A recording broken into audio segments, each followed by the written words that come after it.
ভারতের সংবিধানেই সেটা আছে, মানে তাদের বেশি কিছু করতে হবে না। আর তারা সহযোগিতা চেয়েছে। বাংলাদেশে আমার ভাবির পোলারা যে হারে ভারতের বিরুদ্ধে চেঁচামেচি করে, ভারতের বিরুদ্ধে যে হারে গালাগালি, ভারতের বিরুদ্ধে যেভাবে অপপ্রচার চালাচ্ছে, তো ওই পাকিস্তানি তো জেনুইন পাকিস্তানি, তারা তো জেনুইন কাশ্মীরি, তারা তো জেনুইন মুসলমান। এবার বাংলাদেশের মুসলমানরা কি বলবে? বাংলাদেশের মুসলমান তো সারাদিন ভারতের গালি দেয়, ভারত দখল করবে, মানে অদ্ভুত ব্যাপার। মানে যাদের আব্বা মনে করে সেই পাকিস্তানিরা ভারতের সাথে যুক্ত হইতে চাইতেছে বা স্বাধীন হতে চাইতেছে, আর বাংলাদেশের যে পেয়ারা পাকিস্তানি পাকিস্তানি গোলাম যারা, তারা সারাদিন ভারতের গালি দেয়, ভারতকে দখল করতে চায়। পার্থক্যের চিন্তা চেতনার ফারাক এতটুকুই, রাত আর দিন চিন্তার চেতনার ফারাক। আসলে আমাদের দেশের মানুষগুলো, অথচ ওই পাকিস্তানি কাশ্মীরি, ওই পাকিস্তানের কাশ্মীরিরা কিন্তু বাংলাদেশের মুসলমানদের মুসলমানই মনে করে না, কিন্তু তারা এখন ভারতের সাথে ঐক্যবদ্ধ হতে চাচ্ছে, স্বাভাবিকভাবেই চাবে। ভারত নিবে কিনা তা জানি না, ভারতের জনগণ মেনে নিবে কিনা জানি না, কিন্তু এটা তো চাইবে। শুধু তাই না, বেলুচিস্তানও কয়েকদিন পর ভেঙে যাবে, এটা তো বহু আগে আমি বলে রেখেছি। তারপরে আফগানিস্তান তার পাকিস্তানের সীমান্ত অঞ্চল দখল করে নিবে, কারণ আফগানিস্তান তো সেই রেখা মানে না। তাদের যে সীমান্ত ভাগ করা হয়েছে আফগানিস্তান মানে নাই, এখনো মানে না, তারা মানতে পারে না। এমনকি দেখবেন আফগানিস্তান সুযোগ পাওয়া মাত্রই পাকিস্তানের বর্ডার অঞ্চল যা আছে, সীমান্ত অঞ্চল, এগুলো দখল করে নিবে। তাদের ভাষায়, পশতুন ভাষায় যারা কথা বলে, সেই অঞ্চলটুকু আফগানিস্তান দখল করে নিবে। এবং পাকিস্তানকে কিন্তু রিকগনাইজ প্রথমে করে নাই আফগানিস্তান, অনেক পরে জাতিসংঘে ভেটো দিয়েছিল। পাকিস্তান যখন প্রতিষ্ঠিত হয়, আফগানিস্তান ভেটো দিয়েছিল। সুতরাং তাদের সাথে তো বিরোধ হবেই। আর আস্তে আস্তে পাকিস্তান তো দেউলিয়া হয়ে যাচ্ছে। আর এখন যদি পাকিস্তান ভাঙে, এক টুকরা তো হবে না, সেটা কাশ্মীরি বেরিয়ে যাক আর বেলুচ বেরিয়ে যাক, দেখবেন যে পাকিস্তান আবার টুকরা। আপনি যেটা বললেন যে সে ৭১-এ খরগ না, ৭১-এর চাইতে ভয়াবহ কিছু ঘটবে পাকিস্তানে। কারণ পাকিস্তানের তাদের পাপের ১৬ কলা পূর্ণ হয়ে গেছে। এই বাংলাদেশের পেয়ারা পাকিস্তানিরা যতই লাফালাফি করুক, ওই পাকিস্তান ভাঙবে, কেউ ঠেকায় রাখতে পারবে না। ৫ থেকে ১০ বছরের মধ্যে পাকিস্তান আরেকবার ভাঙবে। কারণ এই পেয়ারা পাকিস্তানের ৭১-এ কি বলতো, কিয়ামত পর্যন্ত পাকিস্তান থাকবে। ২৫ বছর পরে কিন্তু পাকিস্তান টিকে নেই, বরং আগামীতে পাকিস্তান আরো ভাঙবে, কয়েক টুকরা হবে। সেটা আমরা কিছুদিনও, মানে ৫ থেকে ১০ বছরের মধ্যে দেখতে পারবো। ১০ বছর বলেছিলাম, কিন্তু এখন বোধহয় এত লাগবে না, ৫ বছরের মধ্যে আমরা তা দেখতে পারবো।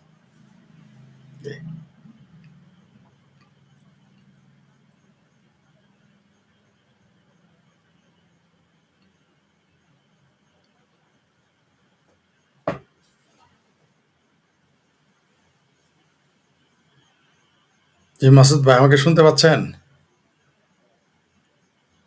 আমাকে শুনতে পাচ্ছেন? মাসুদ ভাই খুব সম্ভবত তার টেকনিক্যাল কোনো সমস্যা হয়েছে। যে ভালো আছে, পাক অধিক্ষেত্র কাশ্মীর ভারতের অবিচ্ছেদ্য অংশ। জি, ভারতের তাই দাবি, এবং এটাই সত্যি, ইতিহাস তাই বলে। জি, ঠিকই বলেছেন। আমাদের দেশের সাথে পাকিস্তানিদের পার্থক্য এইখানেই। পাকিস্তান তাহলে টুকরো হবে, নিঃসন্দেহে পাকিস্তান টুকরো হবে, মানে কয়েক টুকরো হবে, এক টুকরো হলে হবে, পাকিস্তান কয়েক টুকরো হয়ে যাবে, এত সন্দেহ নেই। জি মাসুদ ভাই, আপনার বোধহয় নেটের সমস্যা। বোধহয় পাকিস্তানের তো দিন শেষ, এবার ভাবির পোলারা। জি, এই ভাবির পোলারা তো ফরিদ ভাই, আমার এখানে জি জি বিদ্যুৎ চলে গেছে, আমার জি ওয়াইফাই জি জি ডিসকানেক্ট হয়ে গেছে, এখন অন্য লাইন চলছে। বুঝতে বুঝতে পারছি, আমি ততক্ষণে চালিয়ে যাচ্ছিলাম, সমস্যা নেই, আমি বুঝতে পারছিলাম। প্রিয় দর্শক, আপনি যারা বলেছেন যে ওই আমার ভাবির পোলাদের ওই পাকিস্তান ভাঙলে ভাবির পোলারাই দেখবেন তখন ভারতের দালালি শুরু করে দিবে, ঠিক এখন যেমন জামাত যেমন আমেরিকার দালালি শুরু করছে, এই ভাবির পোলারাই দেখবেন আওয়ামী লীগকে তারা দালাল বলে না ভারতের। পাকিস্তান ভাঙার পরে বাংলাদেশে দেখবেন এই মৌলবীরাই ভারতের দালালি শুরু করে দিবে, কোনো সন্দেহ নেই। জি ফরিদ ভাই, সেখানে কাশ্মীরে গত ৩০ দিন থেকে কোনো নেট লাইন নেই, অর্থাৎ কাশ্মীরকে পাকিস্তান অধিকৃত, সেখানকার মানুষকে টোটালি বিচ্ছিন্ন করে রাখা হয়েছে। জি সেখানকার অনেক খবরও কিন্তু খুব সহজে কিন্তু বের হতে পারে না, মানে ওখানকার খবর সংগ্রহ করাটাও অনেক দুরূহ ব্যাপার, অর্থাৎ সোশ্যাল মিডিয়াটাও ওখানে বন্ধ। মানে কি এক ভয়ঙ্কর পরিস্থিতি সেখানে বিরাজ করছে, এবং কয়েকশো মানুষ এর মধ্যে মারা গেছে। এখন বামপন্থীরা কোথায়? এখন বামপন্থীরা মিছিল করে না, ফরিদ ভাই, মুসলমানেরা মিছিল করে না, কারণ কি? ওই ওই অশান্তির মধ্যেই ভারতের সঙ্গে সম্পর্ক দৃঢ় করার দাবি তুলেছে জয়েন্ট আওয়ামী অ্যাকশন কমিটি এবং তাদের নেতা সর্দার আমন খান, এবং কি তারা এও বলেছে নিয়ন্ত্রণ রেখা বরাবর লাইন অফ কন্ট্রোল, যেটা নিয়ন্ত্রণ রেখা বরাবর ভারতে প্রবেশের পথ খুলে দেওয়ার কথাও বলেছে, অর্থাৎ ভারতকে সে আহ্বান জানিয়েছে তারা। পরিস্থিতি আসলে কোন দিকে যাচ্ছে আপনার কি মনে হয়? সবচেয়ে মজার বিষয় কি জানেন? 1 মাস যাবৎ বিদ্যুৎ বন্ধ, ফেসবুক বন্ধ, ইউটিউব বন্ধ। এইবার বামপন্থীদের কোনো টু শব্দটি নেই। এখন মুসলমানদের কোনো মানবাধিকার ধ্বংস হয় নাই, এখন রাজনৈতিক অধিকার ক্ষুণ্ণ হয় নাই, এখন আর কোনো কিছুই হয় নাই। এখন গণতন্ত্রের মানবাধিকার পাহারাদার যারা, এখন অরুন্ধতী রায়েরা, ভারতের অরুন্ধতী রায় সহ শুরু করে কলকাতার যারা আছে, কলকাতার বামপন্থীরা নীরব। তারপরে বাংলাদেশে বামপন্থীরা নীরব, মুসলমানরাও নীরব, কোনো কথা নাই এখন। কারণ কি? কারণ এদের মানবতা, এদের অধিকার, গণতান্ত্রিক অধিকারের যে চাহিদা, এটা হচ্ছে সিলেক্টিভ। এখন কিন্তু ওই কাশ্মীরে যে, এই যে পাকিস্তান অধিকৃত কাশ্মীরে যে ইন্টারনেট বন্ধ, বিদ্যুৎ বন্ধ, পানি বন্ধ, সরকারের সকল সুযোগ সুবিধা বন্ধ, টু শব্দটি কিন্তু বাংলাদেশের মানুষ জানেই না। বাংলাদেশের মানুষ কিছুই জানে না, মানে গুজবের খবরও জানে না, সত্য তো দূরের কথা। কিন্তু যদি এটা ভারতে করতো এতক্ষণ ইন্টারনেট অফ, আরে পাপ রে পাপ। বাংলাদেশে বামপন্থীর আগে চক্কর বক্কর ভর্তিরা হিন্দু বামের আগে মাঠে নামতো, শাহবাগ গরম করে ফেলতো, পল্টন মতো গরম করে ফেলতো, মসজিদ গরম হয়ে যেত। কিন্তু এখানে একেবারেই ঠান্ডা। এখন যে কাশ্মীরের, পাকিস্তান অধিকৃত কাশ্মীরের মানুষের যে মানবাধিকার, বাক স্বাধীনতা, চলার অধিকার, বিদ্যুৎ, এগুলো বন্ধ করে রেখেছে, এই ব্যাপারে আর কখনো টু শব্দটি তারা করবে না। কারণ এটা পাকিস্তান করেছে, যে ভারত করলে দেখাই দিত এরা কত বড় বিপ্লবী নেতা, এরা কত বড় মুসলমান দেখাই দিত। মানে এদের যতক্ষণ পর্যন্ত কোনো আন্দোলন করতে পাকিস্তান, ভারত আর যদি ইসরায়েলের আপনি জোশ না পান, মানে ইসরায়েল আর ভারত বিরোধিতার জোশ না পাইলে, ততক্ষণ আন্দোলন আর ভালো লাগে না, করতে ইচ্ছা করে না। এখন আপনি দেখেন বাংলাদেশে, আপনি জিজ্ঞেস করেন মুসলমানদের জিজ্ঞেস করেন বড় বড় ইমামের, খতিবেরে, বলবে এরা ঘটনাই জানে না। আর বড় যে জানে সে বলবে ষড়যন্ত্র, বলবে আমরা এগুলো মিথ্যা কথা ছড়াইতেছিল, ভারতের নিউজ। এখন যে ওখানে যে আপনি যেটা বললেন ইন্টারনেট বন্ধ, এটা যদি আপনি বলতে যান, বলবে এটা ভারতের ছড়ানো নিউজ, সব ঠিক আছে। এই হচ্ছে আমাদের বাংলাদেশের প্রতিবাদী বিপ্লবী মুসলমান এবং বিপ্লবী বামপন্থীদের নীতি। কিন্তু এটা যদি ভারতে করতো বা ইসরায়েলে করতো, এতক্ষণ সারা বাংলাদেশে, সারা দুনিয়াতে মিছিল হইতো। এখন দেখেন, এখন ইউরোপিয়ান ইউনিয়ন কোনো বিবৃতি দেয় না, কিন্তু এটা ভারত হইলে দেখতেন কাহাকে বলে বিবৃতি, বা বাংলাদেশ হলো। জি ফরিদ ভাই, আমাদের কোন কোন দর্শক কমেন্ট করছেন ভারত ওই অংশটাকে নিবে না, অর্থাৎ আবার কেউ বলছেন সেটা আজাদি, ওরা আজাদ চায়, মানে স্বাধীনতা চায়, ভারতের সাথেও থাকতে চায় না, আজাদ হতে চায়। তাহলে এখন কি বর্তমান সময়ে কি এটা সম্ভব, এই কাশ্মীর আজাদ হওয়া বা স্বাধীন হওয়া? এটা এখন যেহেতু পাকিস্তান, তো শোনেন, যেহেতু মুসলিম দেশের সাথে আছে, স্বাধীনতা পাওয়া কঠিন। কারণ ওইখান থেকে যদি ভারতের মধ্যে বিদ্রোহী করতো, বিদ্রোহ সৃষ্টি হইতো, তাহলে দুনিয়ার সহযোগিতা আসতো। পাকিস্তানের ভিতরে তো তাই সহযোগিতা কম, ভারত ছাড়া তো আর কেউ সহযোগিতা করবে না। আর ভারত তো তার ধীরে চলনীতি, খুব ধীরে চলনীতিতে সে চলে। সুতরাং এখানে পাকিস্তান তাদেরকে আরো ডিপ্রাইভ করবে, পাকিস্তান তাদের আরো প্রেশার দিবে। তবে একটা সময় যেহেতু কথা উঠে গেছে, অর্থাৎ বিড়ালের গলায় ঘন্টি বাঁধা হয়ে গেছে, এই কাশ্মীরিরাই কিন্তু ভারতের কাশ্মীরে এসে জঙ্গিবাদ ছড়াতো। এখন তারা বুঝে গেছে যে পাকিস্তান যে তাদের সাথে বদমাইশি করেছে, যেমন আফগানিস্তানিরা এখন বুঝে গেছে পাকিস্তান একটা বদমাইশ রাষ্ট্র, পাকিস্তান নিজের স্বার্থ ছাড়া কিছু করে না। এটা যেমন তারা বুঝে গেছে আফগানিস্তান কিন্তু এখন বুঝে গেছে যে পাকিস্তান হচ্ছে গাদ্দার, তাদের যে ব্যবসা করে খাইছে এতদিন। তো এই কাশ্মীরিরাও বুঝে ফেলেছে তাদের নিয়ে ব্যবসা করে খাইছে এই কাশ্মীরি মুসলমানেরা। তো তারা হয় এখন স্বাধীন হয়ে যাবে, অথবা ভারতের সাথে বিলীন হয়ে যাবে। এখন কোনটা হবে সেটা সময় বলে দিবে। ফরিদ ভাই, ওই ঘুরে ওই আমাদের গত আলোচনায়ও আসছিল ভণ্ডামির কথাটা, বামেদের ভণ্ডামি। ওই যে বলছিলাম আমরা বামেরাও গণতন্ত্রের সুরক্ষা চায়, যারা শরিয়া চায় তারাও গণতন্ত্রের সুরক্ষা চায়। এই যে একজন ভাইয়া কমেন্ট করলেন, তিনি বলছেন আজাদ কাশ্মীর নয়, এটা গোলাম কাশ্মীর। ঠিকই বলেছে, এখন পাকিস্তান যেহেতু তো এই যে পাকিস্তানের কাছে কেউ তোর গোলাম কাশ্মীর, ঠিকই বলেছে। জি, এই যে গোলাম কাশ্মীর বা আজাদ, তাহলে নামটা আজাদ দিল মানে ওদেরকে কি মুলা দিল নাকি? ওই যে অন্ধের পুত্রের নাম পদ্মলোচন, কি করবেন এখন, বুঝেন না? অনেক মেয়ে আছে না, কালো কুচকুচে অসুন্দর, তার নাম থাকে বিউটি, আছে না? ওই রকম আর কি, আচ্ছা, নাম একটা দিলাম, নাম দিলেই হইল। কিন্তু ওরা বুঝে ফেলেছে যে আজাদ কাশ্মীর নাম দিয়ে মূলা ধরাই দিয়েছিল, এটা কাশ্মীরের জনগণ বুঝে ফেলেছে, তার জন্য তারা বিদ্রোহ করেছে। নিঃসন্দেহে তারা হয় স্বাধীন হয়ে যাবে, অথবা তারা ভারতের সাথে বিলীন হয়ে যাবে। পরিস্থিতির উপর নির্ভর করবে কোন দিকে যাচ্ছে, তবে ঘটবেই। শুধু কাশ্মীর যাবে তা না, বেলুচিস্তানও চলে যাবে, আফগানিস্তানের সীমান্তের বৃহত্তর অংশ চলে যাবে, পাকিস্তান আরও 2-3 টুকরো হবে, কেউ ঠেকাইতে পারবে না। কারণ যাদের কোনো নীতি নেই, আদর্শ নেই, একটা রাষ্ট্র, মোল্লার মিলিটারি দিয়ে তো একটা দেশ চলে না। মোল্লা মিলিটারি দিয়ে দেশ চালাবে রাজনীতিবিদেরা। যখন ওই দেশ একটা মোল্লা মিলিটারি দখল করে নেয়, তখন ওই দেশই টিকবে না, এমনিও টিকতো না, ভেঙে যেত। আর এখন তো স্বাধীন হবেই, ঠেকায় রাখতে পারবে না। শুধু ওই যে ইসরায়েল, ইরান, আমেরিকা যুদ্ধের কারণে একটু দেরি হলো, এই তো কিছুদিনের মধ্যে একটু ঘটে যাবে। আরো আগে এতদিন স্বাধীন হয়ে যাইতো তারা, বেলুচিস্তানও স্বাধীন হয়ে যেত। তবে হয়ে যাবে পাকিস্তান, এই যে পাকিস্তান বাংলাদেশে ঘাঁটি করতে চায় না, ভারতও খেলতেছে, দেখতে পারো না, এরা স্বপ্ন দেখতেছে না সেভেন সিস্টার দখল করবে, কলকাতা দখল করবে, দিল্লি দখল করবে। দেখবে আমার ভাবির পোলাদের পিন্ডি, লাহোর দখল হয়ে গেছে, টেরই পাবে না। আর বেলুচিস্তান স্বাধীন হয়ে যাওয়ার পরে এমন কথাও তো আছে যে পাকিস্তানের ভিতরে যে এই যে অশান্ত যেসব পয়েন্টের কথা আপনি বললেন, যেমন আফগানিস্তানের সাথে, বেলুচিস্তানে, এবং এই যে কাশ্মীরে এখন যে পরিস্থিতি, এগুলোর পিছনে তো অনেকে ভারতকে দায়ী করেন যে ভারত ইন্ধন দিচ্ছে, ইন্ধন দিচ্ছে। কিন্তু ইন্ধন দিচ্ছে, তারা মারতেছে, যে পাকিস্তান যে তাদের মারতেছে, আমাদের মুক্তিযুদ্ধের বেলা হয়তো কইছে ভারত ইন্ধন দিছে। তবে বেলুচিস্তানে শুধু তো ভারত ইন্ধন দেয় না, সেখানে ইরান ইন্ধন দেয়, আমেরিকা ইন্ধন দেয়, সৌদি আরব, কাতার, কুয়েত ইন্ধন দেয়। আর ভারত যেদিন সরাসরি ইন্ধন দেওয়া শুরু করবে, সেদিন তো বেলুচিস্তান স্বাধীন হয়ে যাবে। ভারত তো এখনো দিচ্ছে না, যখন দেওয়া শুরু করবে, ভারত যেদিন সত্যি সত্যি তাদের এই প্রচার যেদিন সত্যি হয়ে যাবে, বেলুচিস্তানিদের যেদিন ভারত সরাসরি সহযোগিতা করবে, বাংলাদেশের মতো ভারত, বেলুচিস্তান স্বাধীন বেলুচিস্তান হয়ে যাবে, নতুন একটা দেশ হবে বেলুচিস্তান, হয়ে যাবে। তবে এগুলো ওই যে ভারতের ডাকতেছে আর কি, কয়েছে যে পাগলা নৌকাটা যেন ডুবাস, ভারতের মনে করাই দিতেছে।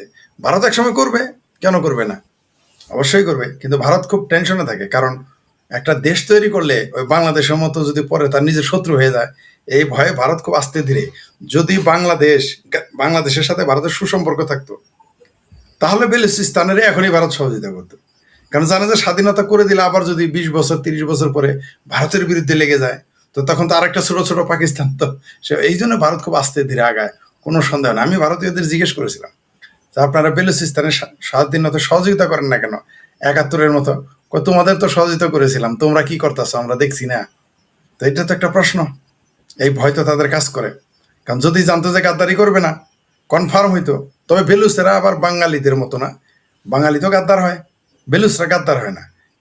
বেলুচিস্তানের স্বাধীনতা যদি ভারত সহযোগিতা করে, তাহলে বেলুচিস্তানিরা কোনো অবস্থাতে অন্তত ভারতের সাথে তারা গাদ্দারি করবে না, এটা আমি নিশ্চিত। ফরিদ ভাই, যাই হোক, কাশ্মীরের জনগণের ভাগ্যে কি আছে আমরা জানি না, আর কত লাশ সেখানে ঝরবে। একটা চাঞ্চল্যকর খবর বাংলাদেশের আমার দেশ পত্রিকা প্রকাশ করেছে। পত্রিকাটার নামটা আমি আগে বলে দিচ্ছি, কারণ যেহেতু রিপোর্টটা তাদের রেফারেন্স দিয়ে কিন্তু অন্য মিডিয়াগুলো এই নিউজটা প্রচার করেছে। সেটা হচ্ছে, ভারতে থাকা বাংলাদেশের 3 আলোচিত জেনারেল, লেফটেন্যান্ট জেনারেল বরখাস্ত মোহাম্মদ মুজিবুর রহমান, লেফটেন্যান্ট জেনারেল অবসরপ্রাপ্ত মোহাম্মদ আকবর হোসেন এবং মেজর জেনারেল কবির আহমদ এখন কলকাতা সেনা আবাসিক এলাকায় নিরাপদ আশ্রয়ে রয়েছে। এবং ওই আমার দেশ পত্রিকার যেই রিপোর্ট, তারা বোঝাতে চাচ্ছে যে ভারত এই সেনা জেনারেলদের দিয়ে বাংলাদেশের ভিতরে কিছু একটা ঘটাতে চাচ্ছে, সেখানে বসে ওই ধরনেরই প্ল্যানিং করা হচ্ছে। আপনার কি মনে হয় আমার দেশ পত্রিকার এই রিপোর্ট সঠিক হতে পারে? না, এটা গুজব। এটা আমার দেশ না, তো এটা সামারের দেশ, রাজাকারের দেশের পত্রিকা। এটা গুজব ছড়িয়েছে, ওইটা সম্ভব না। বাংলাদেশে যদি সত্যি কিছু ভারত ঘটাইতে চায়, তো জেনারেল 3 জেনারেল লাগবে কেন? বাংলাদেশের ভিতরে কোটি কোটি আওয়ামী লীগের লোক আছে, তাদের সহযোগিতা করলেই হবে। তবে যদি ওই জেনারেলরা কোনো সময় সহযোগিতা করে, এতে তো আমি অস্বাভাবিক কিছু দেখতেছি না। এক জেনারেল দেশকে ধ্বংসের দিকে নিয়ে যাচ্ছে, আর 3 জেনারেল দেশকে স্বাভাবিক অবস্থায় নিয়ে যাবে। মুক্তিযুদ্ধের পক্ষে কাজ করলে সমস্যা কি? যদি তারা এটা যদি তার যদি এটা আমার কাছে এটা গুজবই মনে হয়, যদি এটা সত্য হয় তাহলে খুব ভালো খবর তো। তবে ওইটা করতে হবে না। জনগণ যেভাবে ক্ষেপে আছে না, এসে আমার দেশের সম্পাদক মাহমুদুর তুরস্কে পালাইছিল না, আবার পালাইতে হবে। আর নইলে পাবলিকের প্রশ্ন হলে তারা পড়বে। আর আপনি যেটা বললেন, ভারত যদি, আর ভারতে তারা আছে কিনা, এটা আদৌ সত্য কিনা তা তো আমরা জানি না, কারণ আমার দেশের কথা তো আমরা বিশ্বাস করতে পারি না। তবে এরকম কিছু করতে পারে।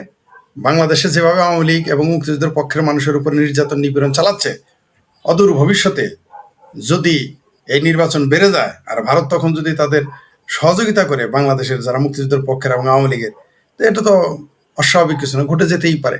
তবে সেটা যে ভারত থেকেই করতে হবে তা না। বাংলাদেশে তো কয়জন মানুষ ভারতে পালাইছে? কয়জন? বাংলাদেশে যদি 5 কোটি মানুষ থাকে, 5,000 লোক পালাইছে ভারতে?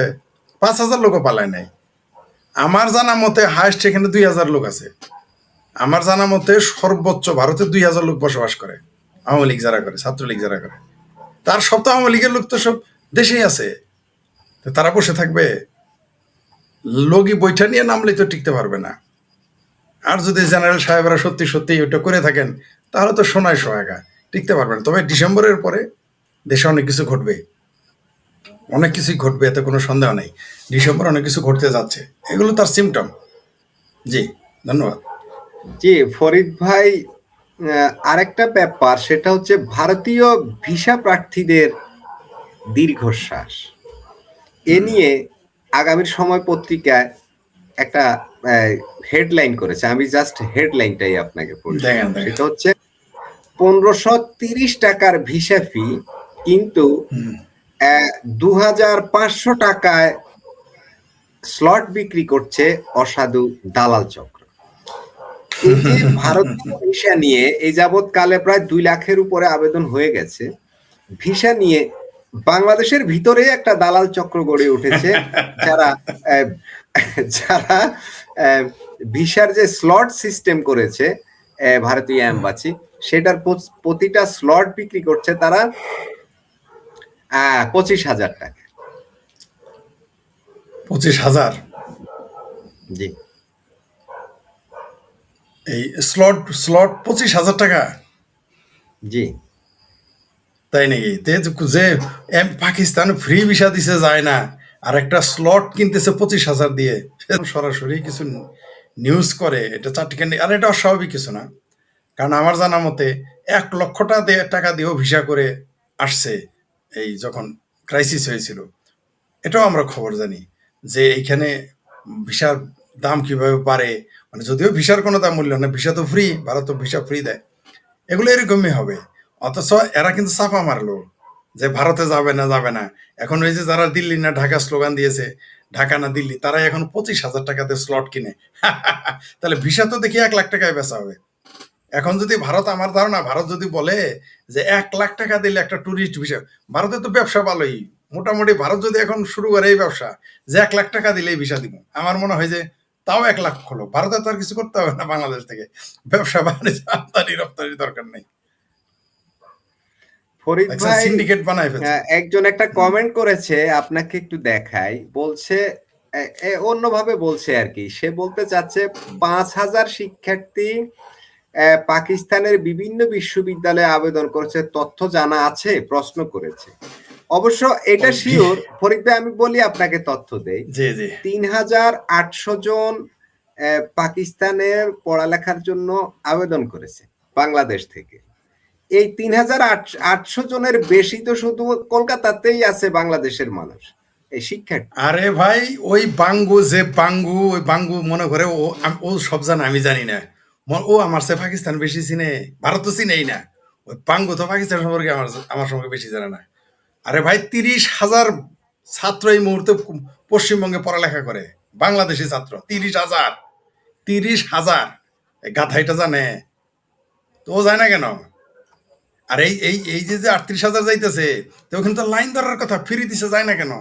25,000 টাকা তো স্লট কিনে। আর পাকিস্তানে তো ভিসাই লাগে না, যায় না কেন? এই বাঙ্গুরা যায় না কেন? যাইতে তো দেখি না। আফগানিস্তান ভিসা ফ্রি যায় না কেন? আমি তো চাই, দোয়া করতেছি 3800 কেন, 38,000 যাক রে বাবা। যাও না বাবির বলা পাকিস্তান, তোমার না করছে কেরা? তুমি যাও, মাগ না দিলে ওই দেশে যাবে না, তুমি যাবা সাবা মারতে যাও।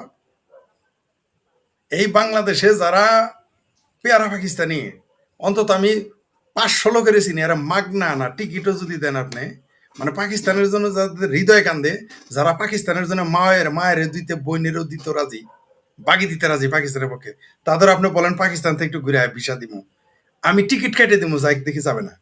আমি লিখে দিলাম যে এনে কমেন্ট করছে না, ওর পরিবারের সদস্যদের আমি একটা টিকিট দেবো, যাইতে বলেন। ওদের পরিবারের সবাই একটা টিকিট আমার, টাকা আমি দিব, যাইতে বলেন, যাবে না। এই পদ্মার যে চাপা মারতে আইছে না পাকিস্তানের দালালি করতে, যে আইছে না, ওরে বলেন, এই বাঙ্গু, যে তুমি এনে কমেন্টস করছো পেয়ারা পাকিস্তানি, তোমার পরিবারের সদস্যরা পাকিস্তান যাবা, আমি একজনের টিকিট দিব, যাও ঘুরে আসো। যাবে না, একজনও যাবে না, পাকিস্তান যাবে না, নিশ্চিত থাকেন আপনি, যাবে না। কারণ তারা জানে যে পাকিস্তানের মতো একটা ভিগারিস্তান নামক রাষ্ট্রে কেউ যাবে না। আর যারা যাইতেছে এদের রাষ্ট্রের বিশেষ কারণে নিতেছে, ওইটা কি কারণ এগুলো আমরা জানি। এই যে 3800 বললেন না ভিসার আবেদন করেছে, ভিসা কয়জন পাবো জানি না। আর যারা একবার ভিসা পাবে, এদের জিন্দেগি কানা, এরা জীবন আর কোনো সভ্য দেশে যাইতে পারবে না, সবাই জানে। ওই বাংলাদেশের পাকিস্তান ছাড়া এদের কোনো জায়গা হবে না। বরং এই 3800-র মধ্যে, এই 3800 যারা আবেদন করেছে, এদের মধ্যে জঙ্গি কয়টা এটাকে দেখেন।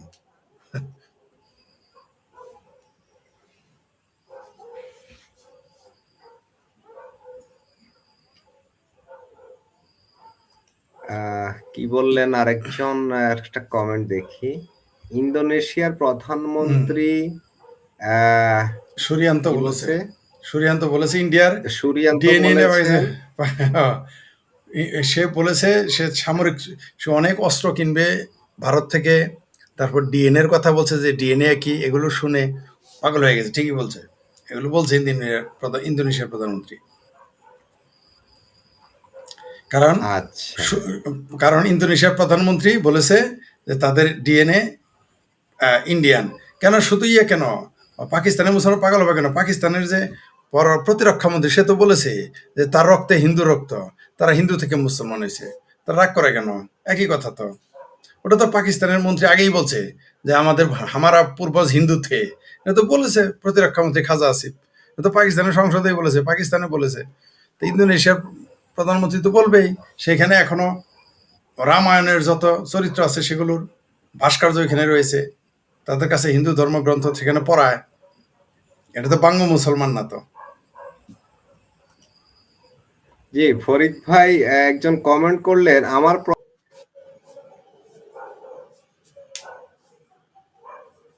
যে একজন লিখছে 5,336 ভারতীয় পণ্য আমদানি এখনো চলে যাচ্ছে, 2 বছর হলো, কবে বয়কট করবে? গভর্নমেন্ট চেঞ্জ হয়েছে তো, যে মানে করবে না। যেগুলো আসছে, বাংলাদেশ তো, বাংলাদেশের জি। বিভিন্ন মহল থেকে আমরা বিভিন্ন সময় এগুলো বর্জন ডাক দিয়েছি, এরপরেও সেগুলো যাচ্ছে কেন? এগুলো বর্জন হয়নি কেন? এরকম আহা, ইন্ডিয়ার জ্বালানি, ইন্ডিয়ার ডিজেলে, মোটরসাইকেলে, ওই মোটরসাইকেলটাও ইন্ডিয়ান, খাই ইন্ডিয়ান পেঁয়াজ, খাইছে ইন্ডিয়ান ডিম, ইন্ডিয়ান চালে ভাত খায়, কয় ইন্ডিয়া বয়কট করবো। ইন্ডিয়ান বাসে বই থেকে কয় ইন্ডিয়া বয়কট করবো। ইন্ডিয়ান ভিসা নিতে যায় আর কয় ইন্ডিয়া বয়কট করবো। তো এগুলো তো ফাতরামি ছাড়া আর কিছু না, এগুলো হাস্যকর। বাংলাদেশের মুসলমানেরা, এই যে বাংলাদেশে যারা পেয়ারা পাকিস্তানি মুসলমান, বাংলাদেশে যারা, এরা নিজেদেরকে হাস্যকর হিসেবে তুলে ধরে, এত তো লজ্জাও নাই, আকলও নাই। এরা যে বেজ্জতি হইতেছে, এদের যে আকল নাই মানুষে জানে, এইটুক বোঝার আকলও তাদের নাই। সারাদিন ভারত বয়কট, ভারত বয়কট, ভারতের পণ্য বয়কট। ভারতের বাসটা বয়কট করুক না দেখি। ভারতের মোটরসাইকেলটা, যে মোটরসাইকেলে, ওর যে পাশার নিচে যার মোটরসাইকেল, ওটা তো ইন্ডিয়ান মোটরসাইকেল, বাদ দেখ না দেখি। চাল খাইতেছে ভারতের, ডাল খাইতেছে ভারতের, পেঁয়াজ খাইতেছে ভারতের, কাঁচামরিচ খাইতেছে ভারতের, আর লতা মুখিটাও খাইতেছে ভারতের। তারপরও কয় ভারত বয়কট, ভারতে করে দেখুক না। এগুলো হাস্যকর, এদের নিয়ে বলতে বলতে আর ভালো লাগে না। এদের এদের যে নির্বুদ্ধিতা, এদের মূর্খতা, এদের অজ্ঞতা, এদের ফাত্রামি, এদের গাউরামি দেখতে দেখতে এখন হাসি পায়, করুণা প্রকাশ করতে ইচ্ছে করে। ভারত এত খারাপ, সেখানে আবার আম পাঠায়, তাও আবার কি শুভেন্দু অধিকারীর কাছে আম পাঠায়। জি। হ্যাঁ, যে শুভেন্দু অধিকারীকে নিয়ে আমাদের সংসদেও আলোচনা হয়েছে। আমাদের তার জন্য এক আর আম পাঠায়। সাংসদ তিনি বলেছেন শুভেন্দু অধিকারীকে ক্ষমা চাইতে হবে তার বক্তব্যের জন্য। ঠিক তার এক সপ্তাহ না যেতেই শুভেন্দু জি অধিকারীর জন্য 500 কিলো আম চলে জি গেল জি জি জি। গিফট। সে আম তো শুভেন্দু খায় ওই দিন। অধিকারী কি কিছু পাঠিয়েছিল আমাদের জন্য? সে আমের একটু তো খায় দেখাইছি আপনারে। যাই হোক, শুভেন্দু অধিকারী কেন পাঠাবে? শুভেন্দু অধিকারী পাঠাবে ওই যে, হ্যাঁ পাঠাবে তো, ওই যে যারা পুশব্যাক করবে, যারা অবৈধভাবে গিয়েছে সেগুলো পাঠাবে। মানে আমাদের হায়াও নাই, লজ্জাও নাই। আমি বললাম তো, বাংলাদেশের মুসলমান, বাংলাদেশের ভারত বিরোধী এবং বাংলাদেশের পেয়ারা পাকিস্তানি, এদের একটু লজ্জা নাই, একটু হায়া নাই। এরা যে কি বলে নিজেরাই জানে না। এরা যে নিজেদের কথা উপর দিক থুতু দিলে নিজের গায়ে পড়ে, এরকম তাদের গায়ে পড়ে, এটা বুঝতেই পারে না তারা। ওই যে একজন তাকে পরিমাণ সহ বলে দিল কি পরিমাণ রপ্তানি আসতেছে, কি কত হাজার পণ্য, কত হাজার রকম পণ্য আসতেছে, এদের বলে লাভ নাই। ওই যে ঠিকই বলছে, ভারত থেকে চিকিৎসা নিয়ে এসে, ওই যে একজন লিখছে, ভারত থেকে চিকিৎসা নিয়ে সুস্থ হয়ে এসে ভারতকে গালি দেওয়া। তো সাধারণ ভাই, ভারত থেকে সুস্থ হয়ে আসতে হবে না, ভারতের বেডে, হাসপাতালে বেডে চিকিৎসা নিয়ে ভারতকে গালি দিয়েছিল, আমি নিজে দেখেছি। আমি তাকে বলেছি, আপনি ভারতে এসে ভারতে শুয়ে চিকিৎসা করতেছেন আর ভারতের গালি দেন, এই হলো বাংলাদেশি মুসলমান। শুধু তাই না, সেটা আবার মাগনা চিকিৎসা, মাগনা মাগনা। ভারতে গিয়ে মাগনা চিকিৎসা করে আসে, আবার ভারতকে গালি দিয়ে আসে। ফরিদ ভাই একজন আপনাকে উদ্দেশ্য করে একটা কমেন্ট করেছেন, সেটা হচ্ছে, নমস্কার ফরিদ, শেখ ফরিদ ভাই, কি বলছেন, আহ, শেখ ফরিদ সাহেব আপনার কাছে একটা প্রশ্ন। পশ্চিমবঙ্গ এনকাউন্টার হয়েছে ধর্ষণের ক্ষেত্রে, এটাই বিষয়ে কিছু বলেন। এটা বোধহয় একটু আমি রেয়ার কেস। জি জি জি, রেয়ার কেস, পশ্চিমবঙ্গে প্রথমে এনকাউন্টার। আমি হ্যাঁ, ব্যক্তিগতভাবে, আমি যেহেতু মানবতাবাদী মানুষ, আমি কোনো হত্যার পক্ষে না। আসামি যেমন ক্রিমিনাল যেমন অপরাধ করুক, এটাও আমি চাই না, তেমনি কোনো ক্রিমিনালকে বিনা বিচারে মেরে ফেলবে, এটাও আমি পক্ষে না। আমি মানবতাবে তাকে আদালতের মাধ্যমে তাকে ফাঁসি দেওয়া হলে ভালো হতো। তবে কেউ কেউ মনে করতেছে যে এটা একেবারে খারাপ হয় নাই, তবে আমি এটার পক্ষে না। সারা বাংলাদেশেই হোক আর পৃথিবীর যেখানেই হোক, আমি কোনো এনকাউন্টারের পক্ষে না।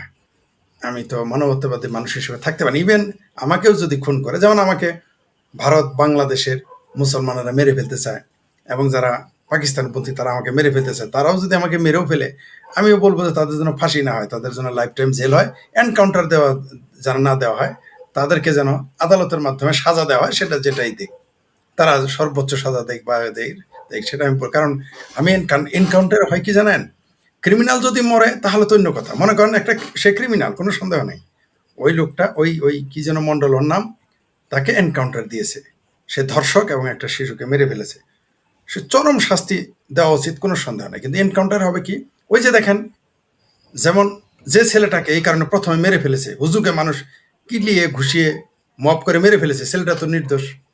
অর্থাৎ আপনি একটা জিনিস খেয়াল করেছেন, একটা ভুলে একটা নির্দোষ ছেলে মারা গেল। এনকাউন্টার যদি আপনি প্র্যাকটিস করা শুরু করেন, এক সময় 10টা ক্রিমিনালের সাথে 2টা ভালো মানুষ মারা যাবে। সেই জন্য আমি এনকাউন্টারের বিপক্ষে।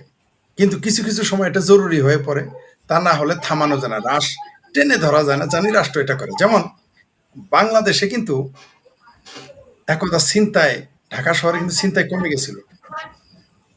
সেখানে না, এটা বলা যাবে না ছিনতাই কিভাবে বাংলাদেশ পুলিশ বন্ধ করেছে, এটা ওটা ওটা কারণ কিছু কিছু বিষয় আছে জানলেও বলা যাবে না। সেখানেও কিন্তু কিছু কাজ করেছিল বাংলাদেশ পুলিশ, যেটা আসলে আইনত হয় না, মানবাধিকারের উপর না, এমন কিছু স্টেপ নিয়েছিল বাংলাদেশে, ছিনতাই কমে গিয়েছিল। ওগুলো আমি বলতে পারবো না, কারণ কোনো কিছু জানলে যদি বলি, এটা আমাকে কোর্টে দাঁড়াতে হবে, বলতে হবে, আমাকে যে কেউ কোর্টে সমনজারি করতে পারে, জানলেও অনেক কিছু বলা যায় না। যাই হোক, এটা বন্ধ করেছিল। এটা আমি একজন ওসির কাছে শুনেছি কিভাবে, অর্থাৎ তারা মানে দেখলো যে ছিনতাইকারীদের ধরলেই সরে যায়, ধরলেই ছাড়িয়ে নিয়ে যায়, তারপরে তারা বিশেষ কৌশল নিয়েছিল। সেই কৌশলের পরে ছিনতাইকারীরা ভয়ে ঢাকা শহর ছেড়ে দেওয়া শুরু করেছিল। কিন্তু কে কিভাবে সেটা বলবো না। তো এনকাউন্টারটাও এরকম এনকাউন্টার করছে যাতে মানুষ ভয় পায়। আর শুভেন্দু অধিকারী বলেছিলেন এর আগে, ক্ষমতা আসার আগে, যে ধরবে আর খরচের খাতায় দিয়ে দিবে, বলেছিলেন তিনি। তিনি সেটা করেছেন। তবে আমি আবারও বলি, আমাকে যদি মানে কাজটা কতটুকু ভালো মন্দ হয়েছে, বেশিরভাগ মানুষ সমর্থন করেছে এনকাউন্টার। কিন্তু মজার বিষয় হলো উনি কিন্তু এবার হিন্দুকে এনকাউন্টার করেছেন। একটা হিন্দু যদি মুসলমানরা করতো তাইলে কিন্তু এতক্ষণের বিরোধিতার জন্য পুরো পশ্চিমবঙ্গ নেমে যেত। কিন্তু একটা হিন্দুকে এনকাউন্টার করেছে, এর জন্য কেউ প্রতিবাদ করতেছে না, কেউ শুভকামনা করতেছে। একটা জিনিস খেয়াল করেছেন, যিনি কথাটা মনে করে তার পরিবার কি বলেছে দেখেছেন? যাকে এনকাউন্টার দেওয়া হয়েছে তার পরিবার কি বলেছে? বলেছে আমার ছেলে অন্যায় করেছে, সরকার শাস্তি দিয়েছে, ফিনিশড। কিন্তু যদি এটা মুসলমান হইতো তাহলে কিন্তু ভিকটিম গেম খেলতো, বলতো আমার পোলা মুসলমান তাই আমাকে মেরে ফেলেছে। এইখানে একজন হিন্দু গার্ডিয়ান, আমি সেই গার্ডিয়ানকে স্যালুট করব যে আপনি বলেছেন যে আপনার ছেলে অপরাধী, তার শাস্তি হয়েছে। শাস্তিটা যদিও আইনগত হয় নাই, আইনি প্রক্রিয়া হয় নাই, সেটা বিতর্ক আছে, আমিও মনে করি বিতর্ক আছে। কিন্তু তার মা কিন্তু বলেছে আমার ছেলের শাস্তি হয়েছে, ভালো হয়েছে, এমনকি তার লাশ পর্যন্ত সে নিবে না বলেছে। কিন্তু মুসলমান হইলে এই লাশও নিত, কাঁধে নিয়ে মিছিল করতো, কব্বরের মধ্যে আবার কেমিক্যাল দিয়ে রেখে দিত যে 5 বছর পরে তুইলে আবার মামলা করব। কত কথা বলতো, কত কলম লেখা হইতো, এটাও সত্য। তো প্রিয় দর্শক, আপনি যে কথাটা বলেছেন, আমি আবার কোনো মানে আইন বহির্ভূত কোনো কিছু এটা আমি সমর্থন করি না। জি, ধন্যবাদ।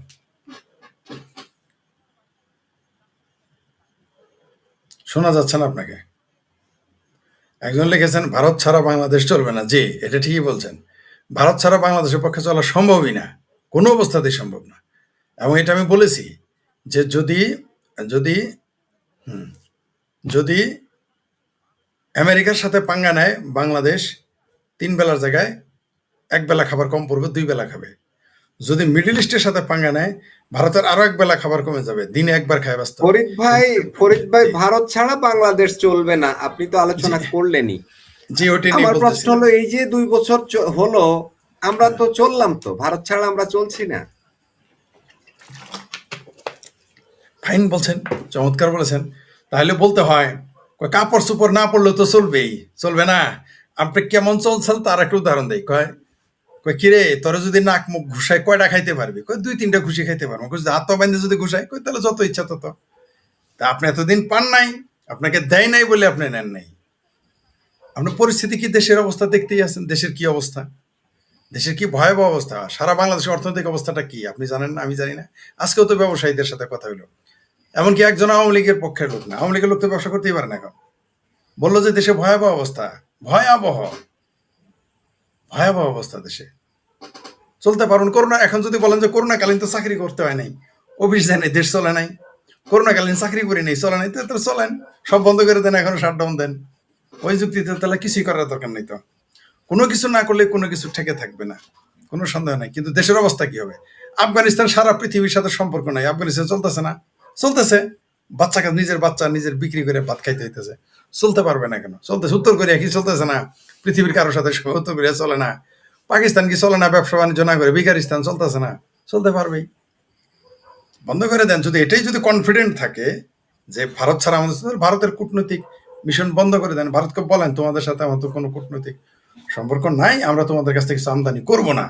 কিন্তু আমরা জানি যে জামাতের বাড়িতেও ভারতীয় কসমেটিক পাওয়া যাবে, আর সবচেয়ে ভারত বিরোধী লোকের ঘরেও ভারতীয় গরুর গোস্ত পাওয়া যাবে, সবচেয়ে ভারত বিরোধী ব্যক্তিটির ঘরেও ভারতের চাল ডাল নুন তেল পাওয়া যাবে, কোনো সন্দেহ নেই।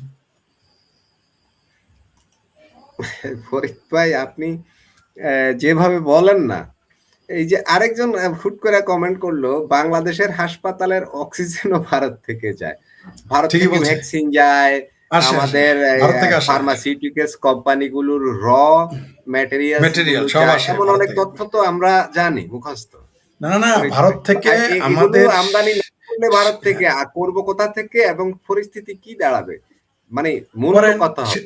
সেটাই তো বলতেছি। ভারত আমি কি বলেছি, ওই যেটা আপনাকে বলতেছিলাম যে আমেরিকার সাথে পাঙ্গা নিলে 3 বেলার জায়গায় 2 বেলা খাবো, ভারতের সাথে আরবের সাথে পাঙ্গা নিলে 3 বেলার জায়গায় 1 বেলা খাবো। কিন্তু ভারতের সাথে পাঙ্গা নিলে 3 বেলায় না খাই থাকতে হবে। জুম্মা নামাজ দেবো, আল্লাহ গো এই আমার 1 বেলা খাবার তৌফিক দাও, দোয়া, নতুন দোয়া নাজিল হবে, নতুন দোয়া যুক্ত করতে হবে। ভারতের সাথে ফরিদ পাঙ্গা ভাই নিয়ে খুব আপনি পারবেন না। লোভনীয় একটা কমেন্ট আছে ফরিদ ভাই, এটা কিন্তু একেবারেই জি প্লিজ আলোচনায় আনতে হবে। সেটা হচ্ছে আনেন।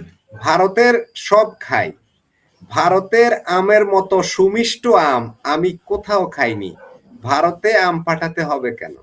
তিনি বুঝাতে বললেন যে ভারতের যে আম আছে অত্যন্ত সুস্বাদু, অত্যন্ত নিঃসন্দেহে উঁচু মানের আম আছে নিঃসন্দেহে ভারতে, তারপরও আমাদের দেশ নিঃসন্দেহে। থেকে গিফট হিসেবে আম যাচ্ছে। তো ভারত এই সুমিষ্ট কিছু আম কি আমাদেরকে কখনো গিফট পাঠাতে পারে না? কেন পাঠায় না? এখন আমার ওই তো যে খুব লোভ আমাদের, লোভ হচ্ছে। হ্যাঁ, কিন্তু ওই যে কিছু কিছু মন্ডলের বাড়িতে লোকজন যায় না ভেট দিতে, মন্ডল সাহেব যাতে একটু খুশি থাকে সেই জন্য দিয়েছে। দেন মন্ডল সাহেব তো আর আপনারা পাত্তা দেয় না, আমার পাত্তা দেয় না। আমরা যাবো আম জাম কাঁঠাল নিয়ে, মন্ডল সব পাত্তাই দিতেছে না।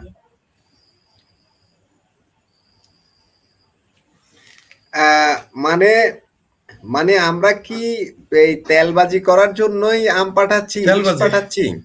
তেলবাজি এটা তেলবাজি করার জন্য, তো তেলবাজি। ওদেরকে তো আমাদের প্রয়োজন নাই, আমরা তো বলি যে ভারতকে আমরা গুনায় ধরি না।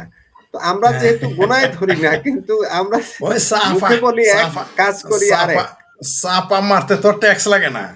সাফা মারতে যদি ট্যাক্স লাগতো তাইলে এগুলো বলতো না মুখে। এখন শুনেন, ওই যে আমার ভাবির পোলা নাহিদ বলছে না, ক্ষমতা থাকলে বিএনপি আপু মিলে আসো। এই নাহিদে বলে বিএনপি আওয়ামী লীগ মিলে আসো, এই কথা বললে এখন এর আপনি এই পাগলের আপনি কি বোঝাবেন? বিএনপি আর আওয়ামী লীগ মিলে নাকি নাহিদের এনসিপির সাথে পারবে না। এখন কেউ যদি এটা বলে আপনি তার সাথে কি ফাইট করতে যাবেন? আমি যদি এখন বলি যে আমেরিকার প্রেসিডেন্ট তো আমার সাথে পারবে না, আমি যদি বলি যে ভেনেজুয়েলার প্রেসিডেন্ট তো আমার সাথে পারবে, আমি যদি বলি ইরানের প্রেসিডেন্ট, ইরানের প্রধানমন্ত্রী তো আমার সাথে পারবে না, আমি যদি বলি সৌদি আরবের বাচ্চা তো আমার সাথে পারবে না, তো মানুষ তো আমার মানসিক রোগী করবে। তো এরা হলো মানসিক রোগী। ভারত কিছুই না, ভারত এইটা না।